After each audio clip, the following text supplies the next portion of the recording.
Hi, so glad you could join me today.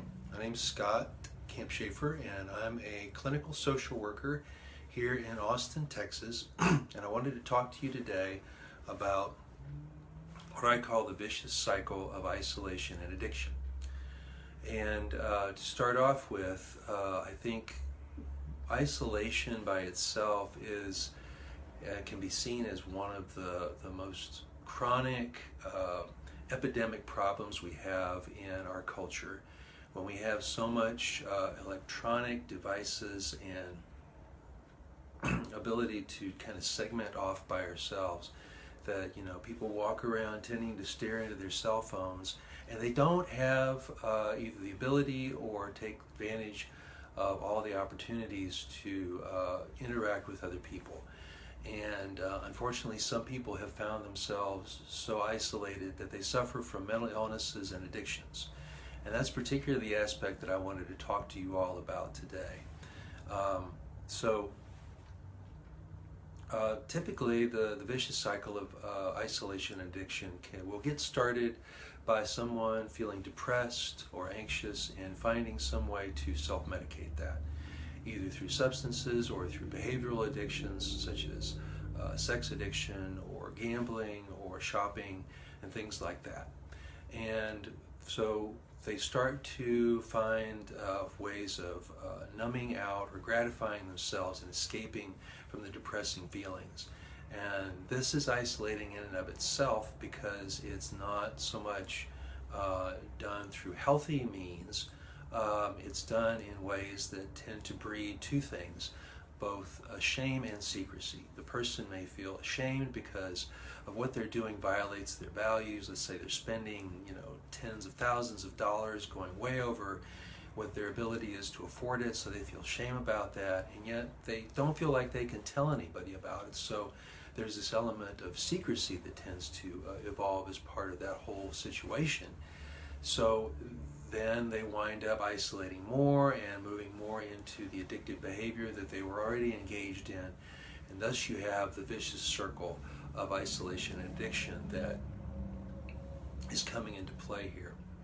Now, this by itself can create all kinds of suffering and psychological, emotional devastation for people. And it may have only started out as something as like a little bit of depression or a little bit of anxiety, but it got, blown into this big entire, addictive cycle, and may have made what may have been not even a significant mental illness event into a big, huge, monstrous thing that will take, maybe years to undo and to recover from. But typically, I don't want to say typically, but sometimes if people are fortunate enough, they will tell someone who cares what's going on.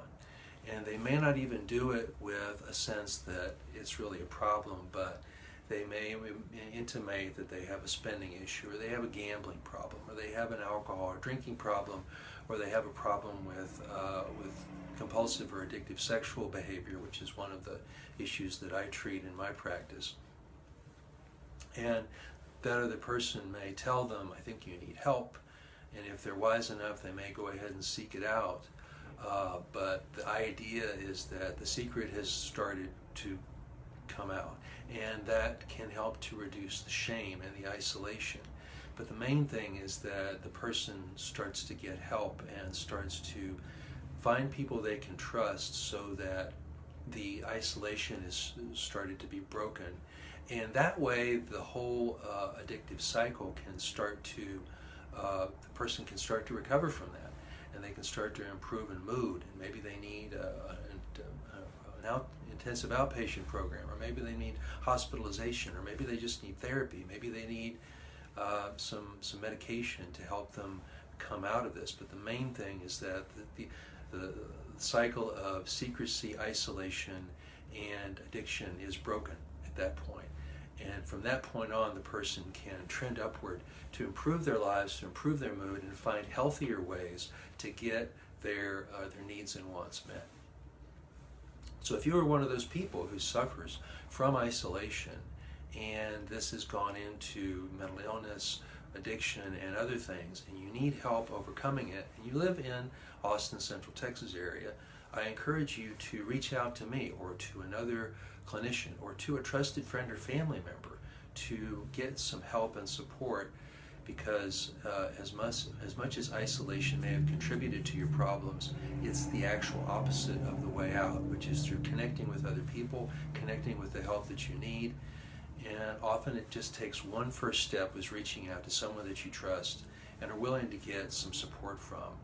And then the circle can widen as much as it needs to help make sure you are healthy and whole and sane. So that's all I'll leave you with today. You can reach out to me at the contact information on my Facebook page or the number on my website if you want more information or you have questions and you'd like to get my input on it. So I thank you so much for watching today, and I wish you the best of health, wholeness, and sanity, and take good care and be well.